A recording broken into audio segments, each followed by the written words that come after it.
बड़ी खबर, पाकिस्तान को हुए नुकसान पर नया खुलासा हुआ है। भारत ने पाकिस्तान के 6 फाइटर जेट गिराए थे। भारत ने पाकिस्तान का C-130 एयरक्राफ्ट गिराया था। पाकिस्तान के कई क्रूज मिसाइल ढेर किए थे। पाकिस्तान के 10 से ज्यादा लड़ाकू ड्रोन भी गिराए थे। तो भारत लगातार अब जो चीजें निकल कर आ रही हैं, क्योंकि अब तो दुनिया में विक्टिम बनने का मौका जो है वो पाकिस्तान यूज भी कर ले तो फर्क नहीं, दुनिया को पता है क्या हुआ है नहीं हुआ है। तो अब धीरे धीरे चीजें खुल रही हैं। और आप याद कीजिए, हमने पाठशाला में आपको कहा था कि भारत ने जितना मारा है अभी उतना बताया नहीं है, और देखिए वही हो रहा है। अब बताया जा रहा है कि 6 और फाइटर जेट गिरे थे। C-130 फोड़ दिया था भारत ने, इनके जो ड्रोन थे वो फोड़ दिया था भारत ने। ये उसके अलावा है जो अभी तक आपको पता है। पाकिस्तान को इतना जबरदस्त नुकसान हुआ, फिर भी हमारे यहां कुछ लोग भारतीय सेना के नुकसान को ही गिना रहे हैं। ये लोग संसद का विशेष सत्र चाहते हैं जिससे ये ऑपरेशन सिंदूर पर राजनीति कर सके। शायद इंडी गठबंधन ने आज मीटिंग करके विशेष सत्र की मांग की। विशेष सत्र बुलाने के पीछे विपक्ष का तर्क क्या है भाई? कि सरकार जब पूरी दुनिया को ऑपरेशन सिंदूर के बारे में बता रही है तो फिर संसद में बताने में दिक्कत क्या है? पाकिस्तान से सीज फायर में ट्रंप का रोल क्या है? इस पर सरकार को स्टैंड क्लियर करना चाहिए। पहलगाम हमले में ऑपरेशन सिंदूर और उसके बाद की सैन्य कार्रवाई और राष्ट्रीय सुरक्षा के मुद्दे पर चर्चा होनी चाहिए। पाकिस्तान से डील करने के दौरान जो कमियां रही उस पर भी चर्चा होनी चाहिए। सुनिए विशेष सत्र की मांग को लेकर विपक्ष के सांसद क्या कह रहे हैं, एक बार सुनिए, फिर आपको बताऊंगा कि विशेष सत्र बुलाने की विपक्ष की मांग पर मोदी सरकार क्या करने जा रही है। पूरे घटनाक्रम पर सरकार अपनी बात रखे। पहलगाम आतंकी हमले से लेकर ऑपरेशन सिंदूर तक, ऑपरेशन सिंदूर से लेकर अमेरिका द्वारा सीज फायर की घोषणा तक, और उसके बाद भी जो क्या क्या प्रयास किए जा रहे हैं पाकिस्तान को दुनिया में अलग थलग करने के लिए, उसमें कितनी सफलता मिल रही है। सारी दुनिया को तो बता रहे हैं, लेकिन संसद को और संसद के माध्यम से हिंदुस्तान की जनता को अंधेरे में रखना चाहते हैं। हमें इस अवसर पर किन देशों से समर्थन मिला, एक देश भी खुलेआम हिंदुस्तान के समर्थन में नहीं आया, ये चिंता की बात है।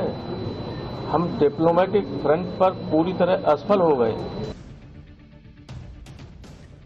विपक्ष कह रहा है कि पूरी दुनिया को बता रहे हैं, तो हमको क्यों नहीं बता सकते संसद का विशेष सत्र बुला?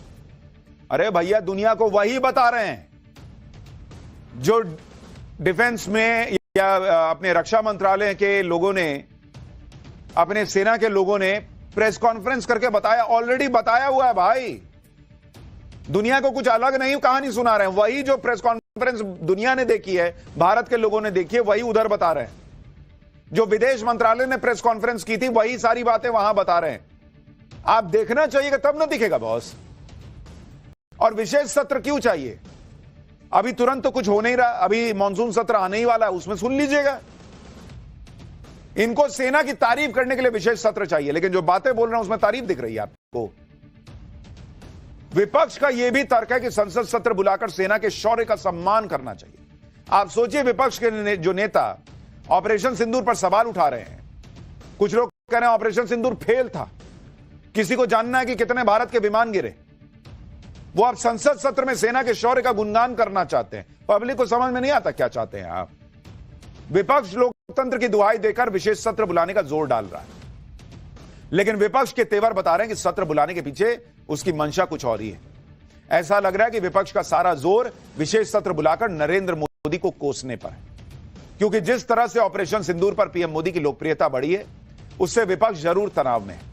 इसलिए आप देखिए कि पहलगाम हमले के बाद से ही इंडी गठबंधन के अलग अलग दल विशेष सत्र बुलाने की मांग कर रहे हैं। लेकिन जैसे ही सीडीएस अनिल चौहान ने एक इंटरव्यू में पाकिस्तान के खिलाफ भारत को हुए एरियल लॉस का जिक्र किया, उसके बाद से विपक्ष ने विशेष सत्र बुलाने की मांग तेज कर दी। आज तक इंडी गठबंधन की कई पार्टियों ने एक साथ मीटिंग बुलाकर पीएम मोदी को लेटर लिख दिए। पर मैं तो एक बात ही नहीं समझ पा रहा, भारत का अगर एक विमान, 2 विमान इधर से उधर हो भी गया, गिर भी गया, सारे पायलट सुरक्षित है, यह बताया जा चुका है। अगर इनको पता भी चल गया कि भारत के कितने विमान गिरे हैं, ये क्या करेंगे? मुझे यह नहीं समझ में आ रहा है। ऑपरेशन सिंदूर पार्ट 2 होगा तो ये स्ट्रैटेजी बनाएंगे क्या सीडीएस के साथ बैठ के? अरे आप सत्ता में नहीं हो भाई, आप नहीं बनाओगे। जो है वही बनाएगा और जैसे ठोका गया वैसे ही ठोका जाएगा। आपका क्या इंटरेस्ट है जानने में कि कितने विमान गिरे संसद में खड़े होकर?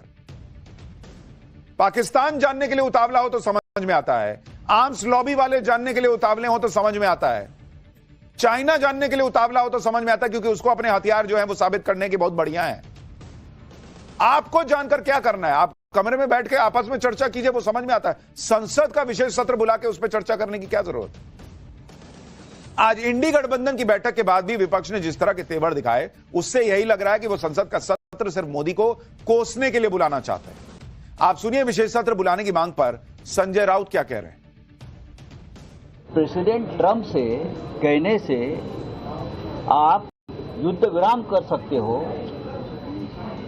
तो देश की जो मुख्य अपोजिशन पार्टी के कहने से आप स्पेशल सेशन क्यों नहीं बुला रहे हो? क्या हमको स्पेशल सेशन के लिए प्रेसिडेंट ट्रंप के पास जाना पड़ेगा? इंडी गठबंधन चाहता है कि जैसे ही मल्टी पार्टी डेलीगेशन विदेश से लौट आए, उसके तुरंत बाद ही मोदी सरकार को जून में ही स्पेशल सेशन बुला लेना चाहिए। हालांकि सूत्रों के मुताबिक सरकार विपक्ष की विशेष सत्र की मांग पर विचार नहीं कर रही। इसके पीछे का तर्क है कि जुलाई में मानसून सत्र होने ही वाला है, ऐसे में विशेष सत्र की मांग का कोई मतलब नहीं है। मानसून सत्र के दौरान सरकार ऑपरेशन सिंदूर पर चर्चा कर सकती है या रक्षा मंत्री बयान दे सकते हैं। 16 पार्टियों का लेटर चमकाकर विपक्ष सरकार पर विशेष सत्र बुलाने का दबाव तो बना रहा है, लेकिन इस चक्कर में विपक्ष फंस भी गया, क्योंकि इंडी गठबंधन की बैठक में अंदर की दरार भी बाहर आ गई। इंडी गठबंधन की बैठक में शरद पवार शामिल ही नहीं हुए, ना ही इंडी गठबंधन के लेटर में उनकी पार्टी का साइन है। उनकी पार्टी पहले ही क्लियर कर चुकी है कि उनकी विशेष सत्र बुलाने की कोई मांग नहीं है। जब इंडी गठबंधन की प्रेस कॉन्फ्रेंस में शरद पवार की गैर मौजूदगी पर सवाल उठे तो संजय राउत ने दावा किया कि शरद पवार उनके साथ है। इस लेटर में सभी फ्लोर लीडर्स के साइन है। सुप्रिया सुले अभी विदेश में। संजय राउत ने कहा कि वो मुंबई जाएंगे और शरद पवार से बात करेंगे। शरद पवार इंडी गठबंधन का एक मजबूत स्तंभ है, वो काफी सीनियर नेता है। शरद पवार ही ऐसे इकलौते नेता हैं जिनकी सब दलों में अच्छी पैठ है। वो कई बार इंडी गठबंधन में मतभेद में बीच बचाव कर चुके हैं। इसलिए शरद पवार का विशेष सत्र की मांग पर साथ न आना इंडी गठबंधन के लिए बड़ा झटका माना जा रहा है। शरद पवार के बाद इंडी गठबंधन को दूसरा झटका अरविंद केजरीवाल ने दे दिया। अरविंद केजरीवाल की पार्टी ने पहले ही क्लियर कर दिया था कि वो अब किसी गठबंधन का हिस्सा नहीं है, इसलिए अरविंद केजरीवाल की पार्टी इंडी गठबंधन की मीटिंग में शामिल ही नहीं हुई। विशेष सत्र की मांग पर अरविंद केजरीवाल की पार्टी ने पीएम मोदी को अलग से चिट्ठी लिखी, लेकिन इनके साथ नहीं आए। आम आदमी पार्टी ने इंडी गठबंधन से तो दूरी बना ली, लेकिन मोदी विरोध में वो इंडी गठबंधन की ही राह पर चल रही है। आज ऑपरेशन सिंदूर को लेकर जब पंजाब के मुख्यमंत्री भगवंत मान से सवाल किया गया तो उन्होंने पीएम मोदी पर विवादित बयान दे दिया। भगवंत मान ने बीजेपी के उस घर घर सिंदूर अभियान का जिक्र कर दिया, जो बीजेपी ऑलरेडी कह चुकी है कि ऐसा कोई हम अभियान चला ही नहीं रहे। लेकिन भगवंत मान अभी भी उस पर अड़े हुए हैं, कह रहे हैं कि क्या ये कोई वन नेशन वन हस्बैंड वाली स्कीम है क्या? सुनिए कैसी कैसी बातें कर रहे